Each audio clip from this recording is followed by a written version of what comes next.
Hey guys, welcome to another video. In this quick video, I will show you how you can send GIFs on WhatsApp using your iPhone.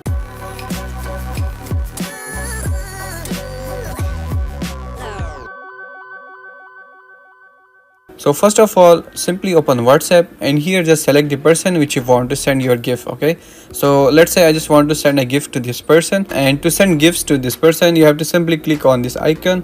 And here you have got the option of GIFs, okay? So here you can see these are some of the suggested GIFs on my iPhone. So if you want to search for more GIFs, then you have to simply click on the search option, and here just search for a specific GIF, okay? I will just search for my favorite movie. So like this you can search for different GIFs, and if you want to edit this GIF or add a caption, then you just have to simply long press on that GIF and you can just simply click on this edit, and here you can just reduce its length size, or if you want to add a caption then you can also do it from here. So once you are all done from here, you have to simply click on this send, and this GIF will be sent to this person, okay? So that's how you can simply send GIFs on WhatsApp using your iPhone.